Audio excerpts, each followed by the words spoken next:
How can we make the world better? By making ourselves better.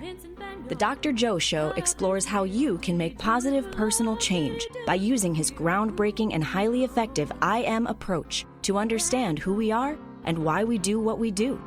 Your small changes can have big effects. Join us now for the Dr. Joe Show with Mark Stiles of Stiles Law, Thomas McCoy, and your host, Dr. Joe Schrand. Stretch the kindness, brush with madness. Is it sadness or just a show? Then go, go, go, go, go, go. Then go, go, go, go, go, go. Then go, go, go, go. This episode is live in studio, the Dr. Joe Show. And welcome back to the Dr. Joe Show. I forget how to do it when we're live. You're doing great. We're in the studio. We're so in weird. studio. It's so nice to see you live. I mean, it's not like I haven't seen you for a while. 3D, 2D, 4D, Yeah. 4K. Yeah. Yeah, 5. Real life. It was great.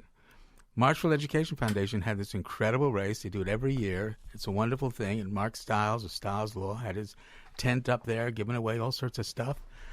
We got Thomas here as well. We are live in studio. Nice to be back. WATD, Yeah. welcome. So your book just won an award, eh? It did. It won 2023 Best General Self-Help Book for Independent Press. And I am truly grateful. Hold on. Can you say that again? You're being humble again. This won an award. This Yeah. book right here for folks who are watching, Unleashing the Power of Respect. What an amazing title. Think about that for a second. Unleashing the Power of Respect. Unleash it. Yep. What is the power of respect? I mean, think about it. It's a remarkable part of who we are as human beings. Respect. When is the last time you got angry at someone treating you with respect? And that was the title, Outsmarting Anger, of the other book that won an award 10 years ago. I've written 5 books, and 2 of them have won awards. That's pretty good, I think. It's amazing. And you're right here in the South Shore, right here in this wonderful land where wonderful things are happening. Yeah.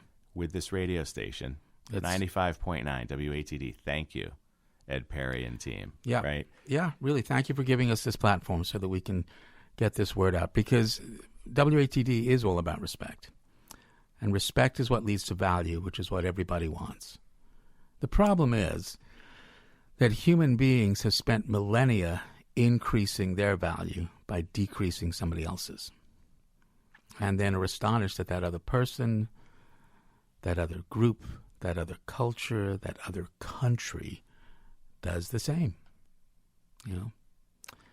So that's why we have the wars we have. That's why we have the stress we have. Because some people, some entire groups, have an in-group mentality versus an out-group mentality. It's nothing moral. It's not, a moralistic thing. It's the way the brain is. This is the way our brain works. But with respect, you can unleash the power that we have of being a social animal. Because respect is what leads to value, which is what everybody wants. Think about every person you've ever met in your life. Just think about this. The common thread that binds us, we just want to feel valued by somebody else. I mean, really, think about this. Isn't that true? I mean, am I missing something here? It's so simple. It's beautiful. And that's the brilliance of this book and all of your books. It's taking something that's super complicated, right? Medical school complicated, and simplifying it and making it so commonsensical that it's like, aha, okay. I flipped to the book and it immediately small changes have big effects. That's And I was right. like, that's Dr. Joe says that all the time. Mm-hmm. Yeah. What do you mean by that? Well, think about your life today. There may have been one small thing today that had an effect. What if, you held the door open for somebody today? And that's a gesture of empathy, of altruism, of compassion, and that other person responded. Maybe they even said thank you. And if they said thank you, you might have said you're welcome, which means you're part of my group. You're welcome into my group. So small changes can have big effects, not always a positive or a negative, just an effect. And we're going to talk more tonight about the I Am approach and what it really is. But respect is what leads to value, and value leads to trust. And with trust, you can explore anything. You can be who you are without worrying that you're going to be judged as less valuable. So that small change can have a big effect. Just reminding someone of their value. Because every time you remind someone of their value, you increase your own value. I mean, just think about that. It's so true, right? You say something nice about someone, they respond, maybe with a smile. Because what you've done is increase a chemical in their brain. And it's contagious, isn't it? It is. It is. It is. Because then somebody else sees it. Right. They witness it, and it makes them feel good. Right. So then they pass it along and make somebody else feel good. That's because right. then they feel good again. And all of a sudden... Yeah. I mean, imagine if we had a whole bunch of people doing that. Right. And why not? Well, let's Why talk not? about that. Why not? Like, what is going on with folks I Am that they're coming to a situation super negative or angry or expecting the worst? Yeah. And remember, the I Am is your current maximum potential. This is who I am. This is me, and I matter. But we need to feel valued. So I really think that that's part of what is going on in our brains. The moment that we sense that we are less valued by somebody else, it activates this very primitive, ancient part of our brain. The part of our brain that's responsible for the fight, flight, freeze response. And we begin to worry. We begin to worry, what happens if I'm less valuable? And let's go back in time, millions of years here. Millions of years ago, we weren't the biggest animal, the fastest, or the strongest. We were isolated mammals scurrying around, hoping not to be lunch. We were the prey. And then we formed these small social groups. And our survival potential increased so dramatically, human beings are everywhere. But to access the protection of that group, you have to contribute to that group. You have to have value. So as soon as our brain senses, gets a hint of, that we are seen as less valuable, we get angry, we get anxious, we get sad, we go limbic, because it's all in our limbic brain, a really important part of the brain. And then we may respond in kind and decrease somebody else's value, because you're not going to have an advantage over me. If I'm less valuable, that means I'm at risk, so I'm going to put you at risk first. It's just the way the brain is. We don't have to judge it. We don't have to say that's a bad person, or that's a criminal act, or it's a wrong thing to do. It's just the way the brain is. But once you know it's happening, then you can do something else. All you need to do is recognize it. Just recognize that it's happened, because recognition is part of our prefrontal cortex, the modern part of our brain, the part of our brain that can solve a problem, anticipate what will happen next. What will happen next if we keep doing what we're doing?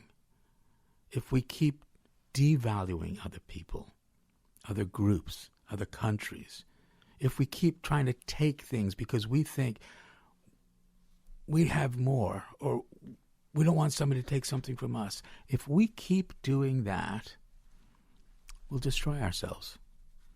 That's the long-term consequence. So we don't have to.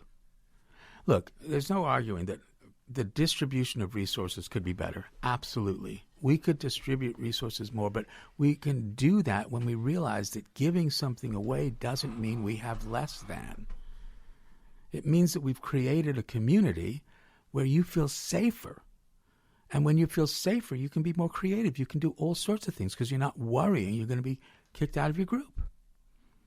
So that's the power of respect. And we can unleash it at every moment in time. Talking about the I am approach, which has fascinated me since you first told me about it. Yeah, which was a long time ago now, Yeah. many years. And we've sat across this table or through Zoom talking through all of the scenarios that it applies, and it applies to everything. To everything. The I am applies to everything. Because when we shift this paradigm away from looking things broken and pathologized and sick and disordered, when we see each other and everything is doing the best it can, it doesn't mean you have to like it. It doesn't mean you have to condone it. Not a free ride. You're held responsible because everything you do has a natural consequence. And sadly and unfortunately, it doesn't always mean you're going to win and be successful. And you guys have heard me say this. For some people, success is when you love going to work and love going home. And I hope that the vast majority of people have that. But for some people, success is having food in the refrigerator. And for some people, success is having a home to have a refrigerator. For some people, success is just waking up and being able to get through the day. But instead of judging yourself and others as less than and broken, not doing as well as they can, should be doing better, less valuable, let's look again at why we do what we do based on the influence of 4 domains. Your home domain. No one's going to argue your home has had an influence on who you are. The social domain, which is the rest of the world. Those 2 domains are outside. Then there are 2 inside domains. Your biological domain, your brain and body. Are you hungry? You're tired, digesting lunch? And then what I call the IC. My current concept of myself. How do I see myself? But how do I think other people see me?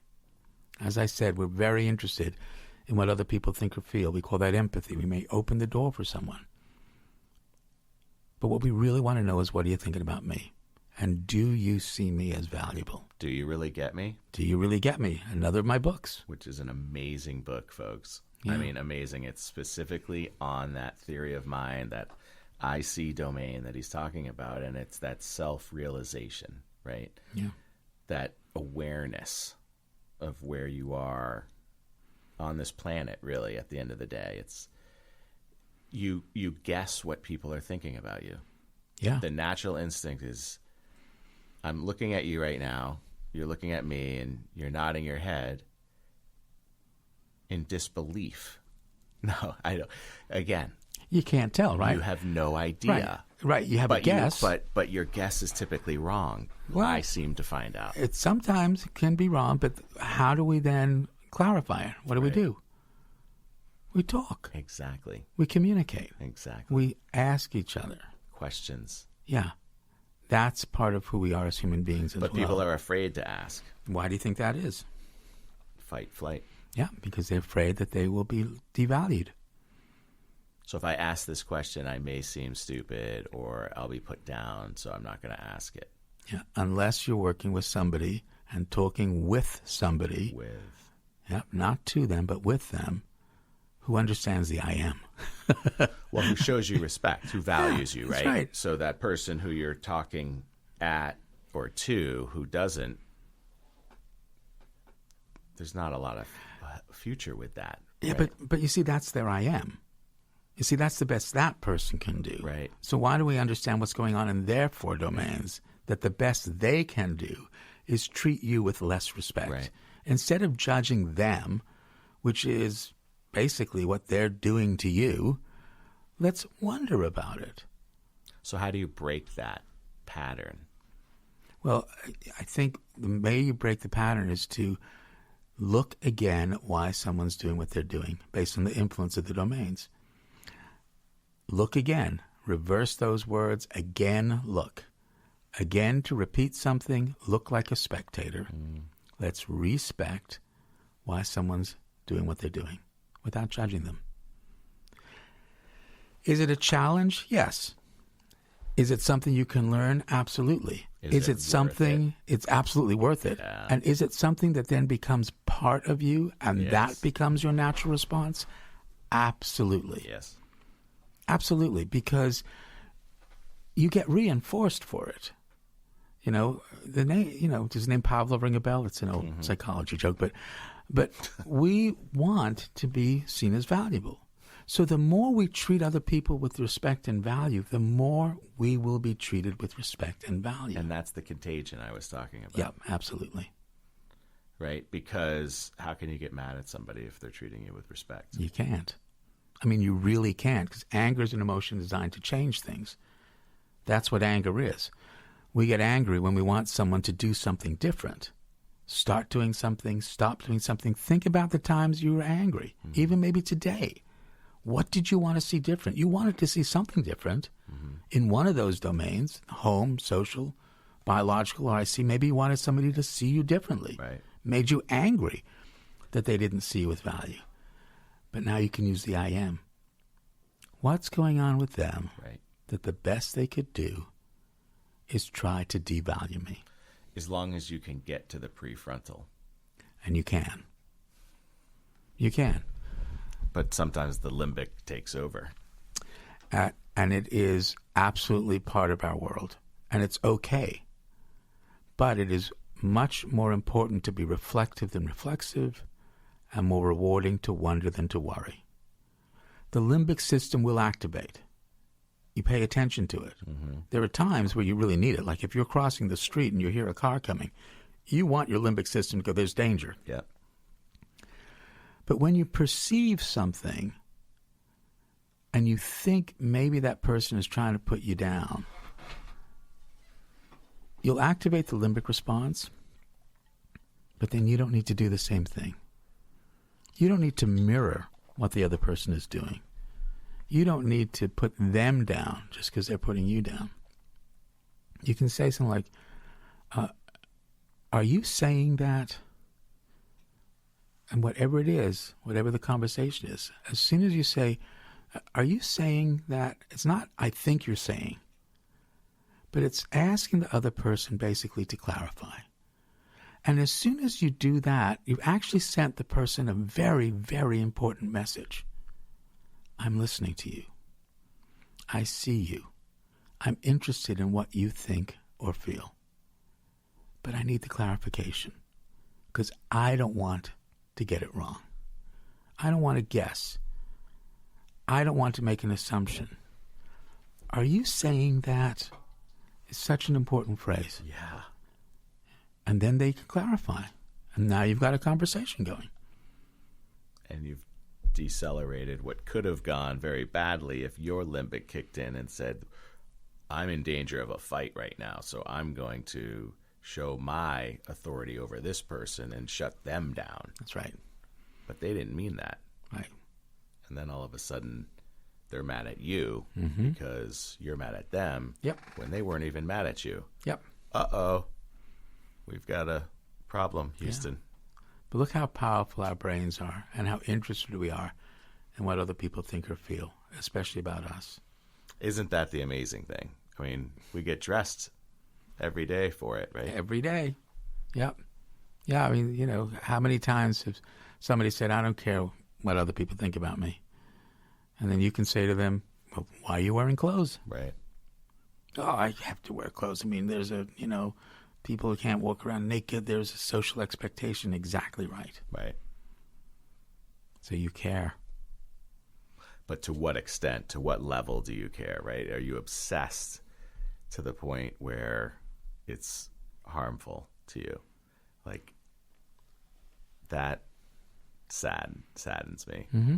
That can happen, and part of that is because you may not really believe in yourself.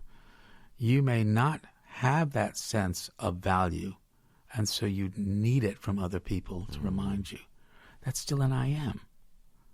What was going on in your 4 domains that was the best you could do? If you don't like that, you can change it. The first thing to do is recognize it. How are you meant to change something if you don't know it's happening? And it's okay to accept these things, to embrace them. But that's where that small change can be. That small change can have a big effect. But the second truth of the I am, I think, may be even more powerful. Right? Everyone has an I am. Everyone is interested in what you think or feel about them through that I see domain. That has an effect on their biological domain, because it feels different when you feel respected or disrespected. And you're part of someone's home domain. You're part of someone's social domain. So the second truth of the I am, you control no one, but you influence everyone. Think about that. You control no one, you influence everyone.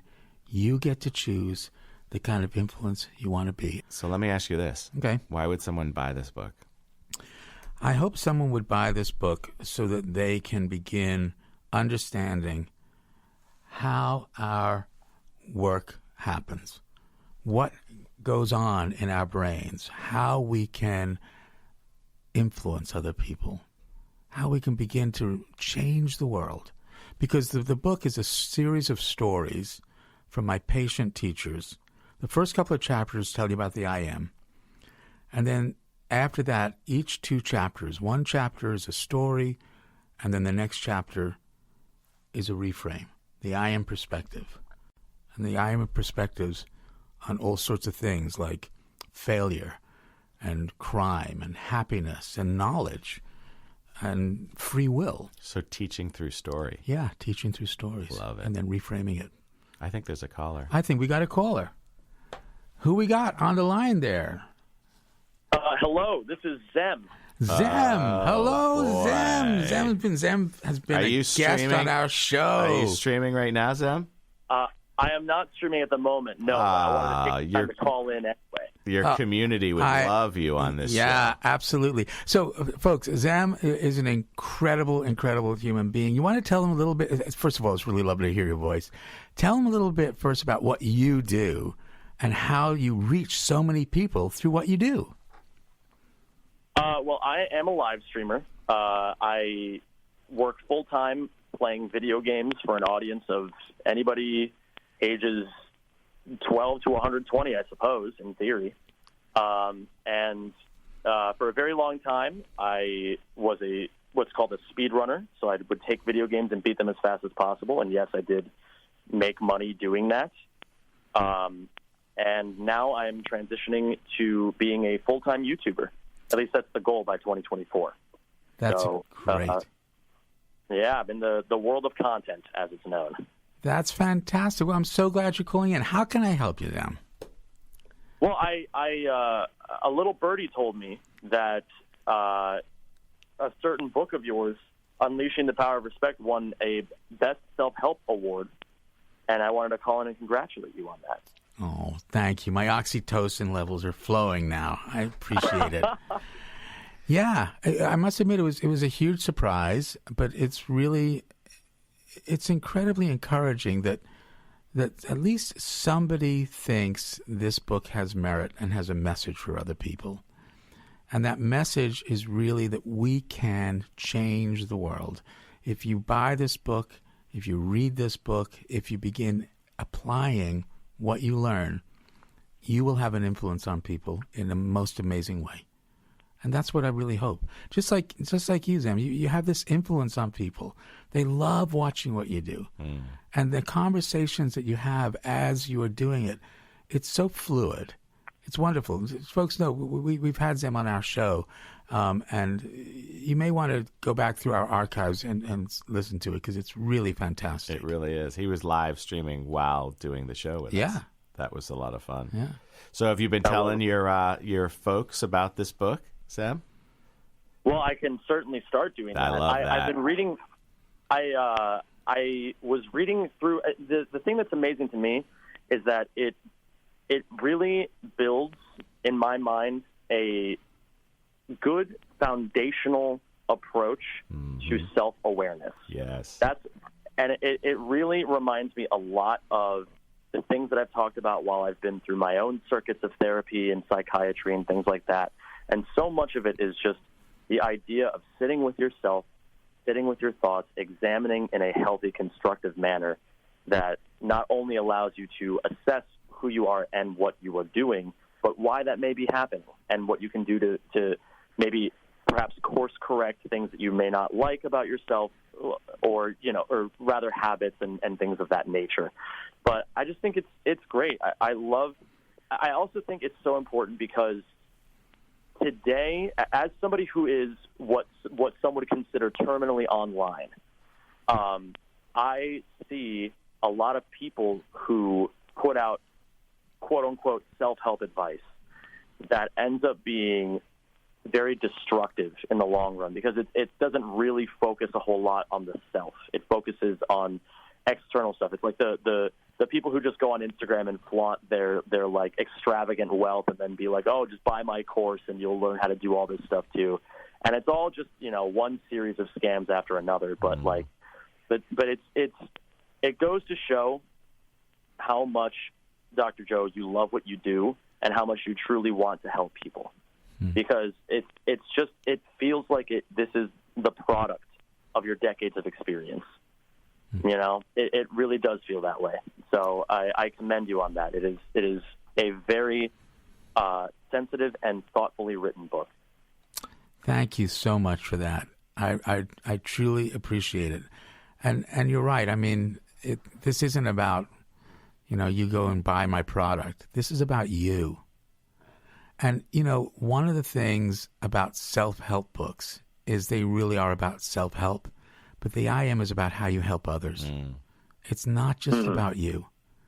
It's not, because when you can help other people feel valuable, I mean, that's what we really want in this world.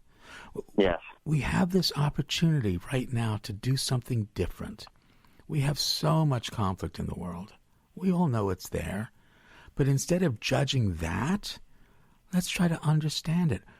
What are people angry about? What do they want to see different? How can we remind each other of our value so that you don't think I'm trying to take something from you?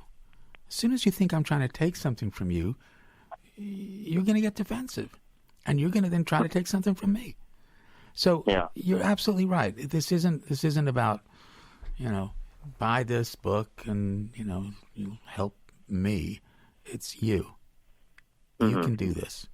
So I'm glad that you're applying it. Oh, definitely. It's especially because I'm in a very big transitionary period in my own life, and a lot of the ways that I have to get through that and navigate these waters is by really taking a lot of introspective looks as to what certain things are holding me back, and like really a lot of it does come down to just like I even had a barber who recently reinforced all this stuff, where it's just like we were having a conversation. He was telling me you have to lead with love, and when you have doubts in your life, you have to lead with love. And I really enjoy that. Like there's just so many aspects of that help break down in the book just what love can mean to people, as far as like inward love, outward love, but so much of it is also just, taking care of the self so that you're able to do what you can to help others along the way as well. Yeah, absolutely. And that's really what it's all about. And it is what it's all about. And what the I Am does is it breaks down the chaos of life into these 4 manageable bits. There's what happened at home maybe years ago that's influencing your choices in your social domain today and the way you see yourself. What happened at school maybe all those years ago that has influenced the way you see yourself and the home you're trying to create now, the life that you're doing. We're not static. We're not just one point in time. We are absolutely the amalgamation of all these experiences. And how cool is that? It's pretty cool. It's amazing. Yeah. And that's something as well. The mindfulness approach, I feel, can not only show people how to overcome what they have dealt with in the past, but also remind them that there is always going to be growth to be experienced in the future as well. Yeah. And that's, I remember, I forget what the name of the bias is, but there's, whatever that psychological bias is called, where we look at our past and we see all the growth that we've made, but then we forget that we're still people who are always continuing to learn and experience new things. And that just because we're in a hard time now doesn't mean it's always going to be that way in the future. Yeah, that's absolutely a critical part of the way our brains work, because sometimes we do look into the future and all we see is more here and now. And then we can get really depressed. So you're actually talking about remindfulness. Sorry, I couldn't resist that. Where it's not just mindfulness about now, but it's reminding ourselves, who we are, why we do what we do. Let's look again at this. So, and with Unleashing, as I say, there are all these different stories, and so many of the people in these stories had been totally stigmatized and had felt less valued. And the great honor and opportunity and privilege that I had was simply to remind them of their value. Yeah. And with that, they began to share their stories. And we could really, really look at what was going on with them. And that's what we can do with each other all the time. A secret isn't a secret because of what we've done. A secret is a secret because we worry. How will someone judge me if they know my secret? Right. Yeah. But that's an I am. Yeah. And that's important for people. It really is. The ways in which we tend to hold ourselves back just because of things that may have gone wrong in the past or things like that. So that's wonderful. I'm very happy to hear that it's able to influence people that way. Yeah. And I hope it's influenced you as well as you move through your journey, because, we have had a chance to chat about this before. So how would you say that I Am has influenced you, if at all? For me personally, the crossroads that I've been in my life at this, current juncture, let's say the last 6 months or so,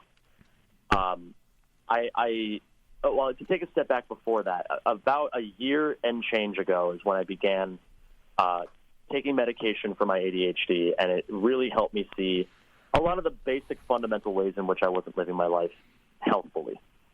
But now that I've overcome a lot of those, now I'm in the process of good habit building. I'm taking care of myself a lot more. Now a lot of it is coming face to face, like with the hierarchy of needs. Now I'm at the point where I'm trying to figure out what it is exactly that's holding me back from all the things that I've always told myself I would do.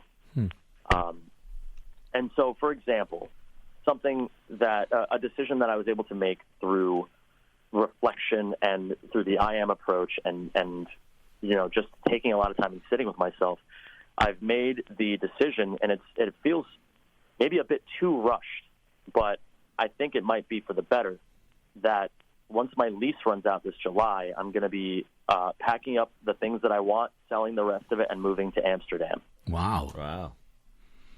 And it's something, moving to Europe is something I told myself I would always try for, as long as I can remember. Ever since I first visited Europe when I was 19, and I think ever since then I've had like that hunger to see what life is like over there. And for the last decade and change, it was always one excuse after the other. It was always, I need to focus on this first, I can't do this right now. There's this other important thing that I need to do. And, there is validity to that for sure. However, there comes a time where I had to sit down with myself and say, if it's not now, it's going to be never. And so a lot of the inward reflection that I did was, well, why do I self-sabotage? Why do I choose to do things that go actively against my own interests or the things that I want to accomplish? And through a lot of that, I was able to come face to face with, a whole number of things. I don't want to bore you to tears here, but the large majority of it was that through critical thinking, I was able to realize that, I kind of had so many expectations put on me as a kid. Some of them were from other people, some of them were from myself. And basically through the I Am approach and through all of the soul searching that I did, so to say, it was a lot of just letting go and saying, that's all then. Who am I right now?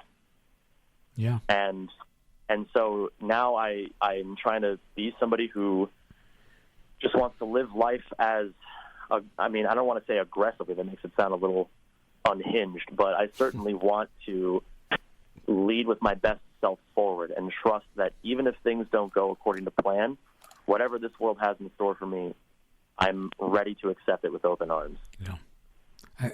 And to embrace it that way is wonderful. I think that, first of all, getting on medication, remember, is a small change in the biological domain that can have a huge effect, right? Yeah. But I also think self-sabotage, sometimes we do it to ourselves so that we can preempt somebody doing it to us. You know, Yeah. if I'm going to screw up, I'll do it myself instead of having somebody do it to me, you know? Yeah. So we have an opportunity to reflect on that. Yeah, it's wild. Self-sabotage is a hell of a drug. But nowadays I'm understanding that I don't have to carry this gigantic weight, and that whatever I'm able to accomplish on a given day, more often than not, that is enough. So what are you doing to release these things? Is it a meditation, breathing techniques? Actually, I started basically a lot of to match the mental awareness. Now I'm starting to have a lot more physical awareness in my life, where my morning routine, every day I wake up, I make my bed first thing, and then I go and I do 15 minutes of stretching and 15 minutes of meditation.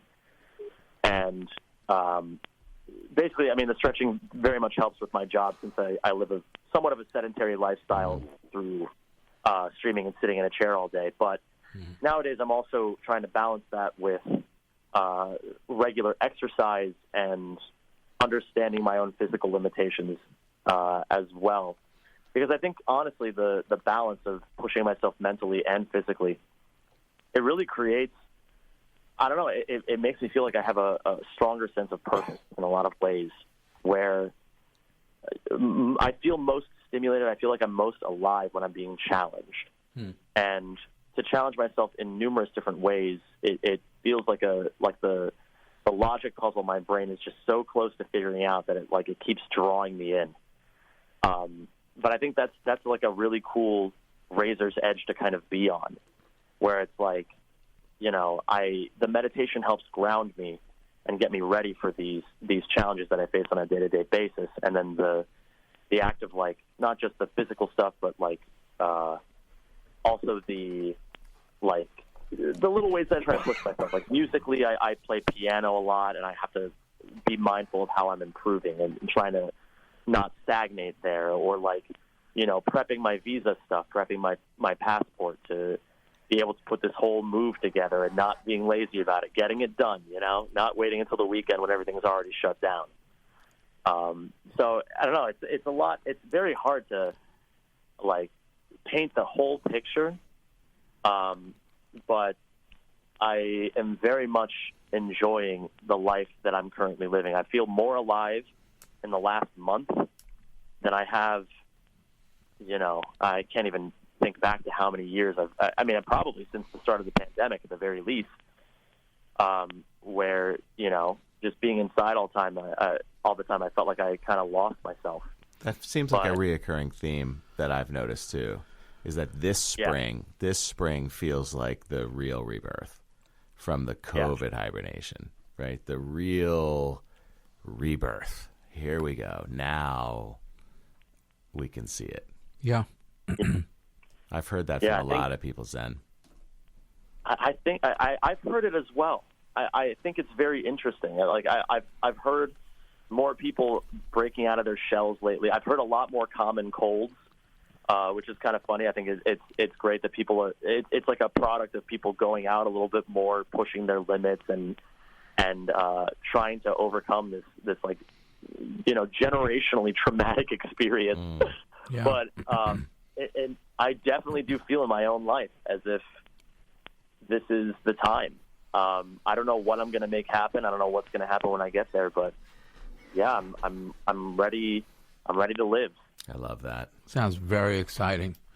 Really exciting to be able to explore the world like that, and with the confidence that even if things don't happen the way you expect, they may happen in ways you didn't expect that are even cooler. Exactly. Yes, definitely. And to have that hope, that optimism. And that really is something that I think we were challenged with over the last couple of years with COVID in a global way. Yeah. I mean, talk about small changes having a big effect. You can't get much smaller than a virus, Right. And what a huge effect it had on everything. And the other part about the IM, is it's not just about an individual. It's really an entire system has an IM. Our entire world had a change. Our entire world has a home domain. That's our planet. Our planet is part of a huge universe, right? And how do we see ourselves now? I mean, talk about, some of the people now who are saying there's global warming and we need to be more aware. We could be killing our planet. That's its biology. And each of us is part of the biological domain of our planet. So that's where the IM really can be helpful. Because as you, Zam, begin to make these small changes, you also know that you have had an enormous influence on a lot of other people. So as those people watch you and your process, you may be inspiring them as well. Not a bad thing. Well, I'm trying at the very least. It's interesting in a lot of ways because I try to just do my best to give these people a place to just be themselves. Right. And certainly, with however many personalities there are in a chat room, there's always going to be weird things that happen or strange conversations. But if nothing else, I've always tried to have an approach where I always tell people, like we lead with respect first in my chat, where it's like, no matter who you are, no matter what it is that you are doing, as long as you're there to have fun and be a part of the community, that's all that matters to me. Mm-hmm. And so I feel like, a lot of the world really does need that kind of reinforcement because there's just so many people who look at surface level. I don't even know how to describe it, but there's so much superficiality where people choose to whether they like or don't like somebody based on one characteristic. And it's like, just give people time. Give people the space to just be themselves and prove that deep down, people really are good. Yeah, I agree with you. I think they are. And again, I think that's why with the IM, coming down to this simple truth that we all want the same thing, which is to feel valued. And if we can just remind each other of that it doesn't matter what color you are, what socioeconomic status you are, what country you come from, what religion you are, you want the same thing that I want, which is to feel valued. And I can help you feel valuable. Whenever I remind someone of their value, I increase my own. So why don't we come together around that group community and recognize we're one group. It's called humanity. We all want the same thing, and there's enough of it to go around. We can create it in each other at every and any moment.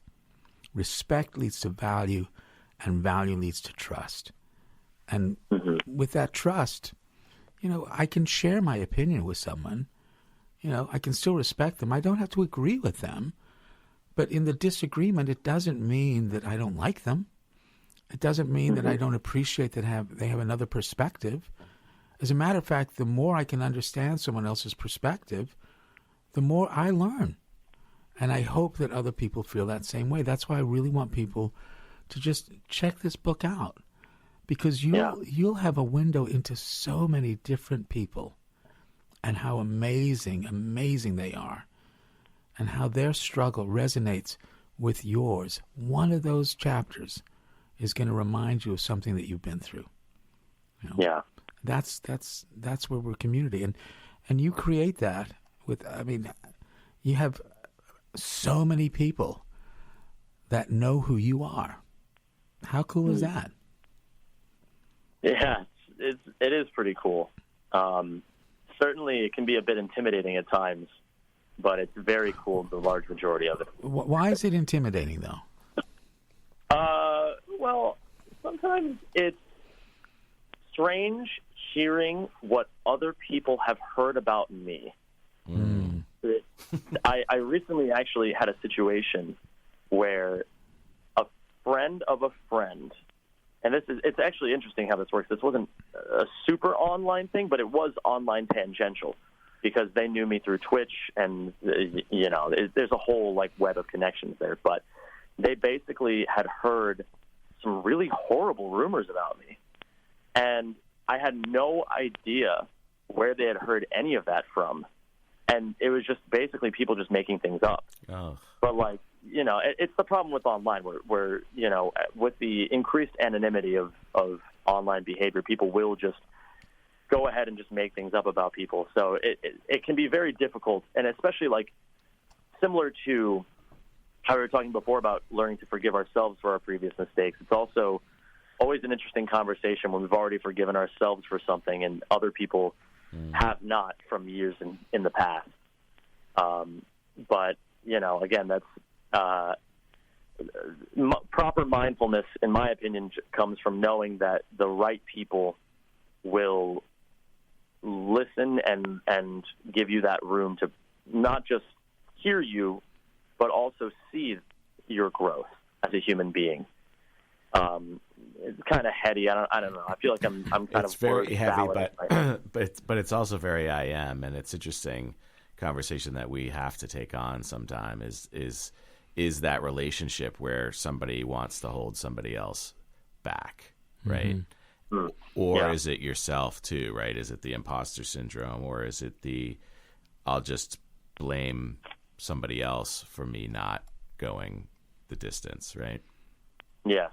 Yeah, definitely. Well, if it's always somebody else's fault, you're never in control. Right. And if you're not in control, you're going to be limbic. You're going to be angry, anxious, or sad. You're going to be fight, flight, freeze. But as soon as you take that responsibility, you take back that control, but only for yourself. You control no one. You influence everyone. The imposter syndrome is a whole nother area, which I would love to that we can explore at some point. And for me, it happens to me because it happens to us all. But imposter begins with I am. Right? Isn't that funny? Isn't it? Yeah. So it's like, that's so true. What if I'm wrong? Right. What if this is just baloney? Right. I don't think it is, but it's asking. But what makes you think it might be? Well, because does it go against who we are as human beings? I mean, there is a human nature to be competitive. Right. To my group is going to attack your group. That is how we evolved. It makes sense. That is part of who we are. Right. But that's what I'm saying. If we keep doing that, let's anticipate what will happen next. We'll destroy ourselves.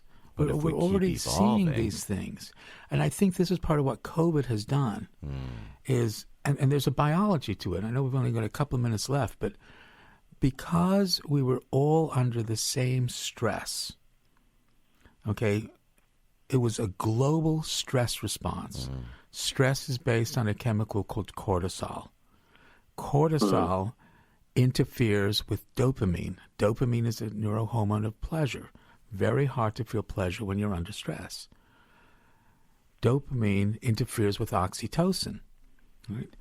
Oxytocin is the neurohormone of trust. So a lot of people started using drugs and alcohol during COVID to at least feel some pleasure, but it affected their oxytocin. Cortisol also interferes with oxytocin. It's very hard to trust anyone when you're under stress. And I think that's happened in our world. I think that's the global response. We're having a global stress response, but that's an I am. Let's not judge other people for that. Let's just recognize it's part of the biological domain because we have been attacked by a virus. That's its own I am. That's what it's trying to do. So anyway, this is great. Zem, I am so grateful that you have called in.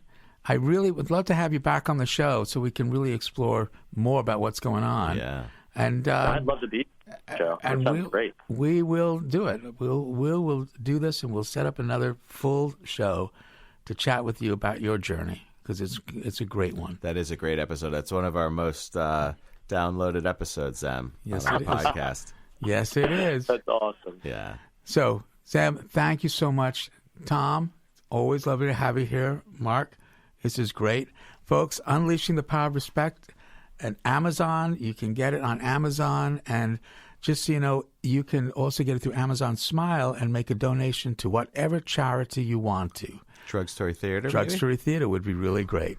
Larry, thanks for being here tonight. Folks, we'll see you next week. Zem, take care. Bye, folks. It was a pleasure. Thank you. Bye, everyone. Vincent Van Gogh cut off his ear.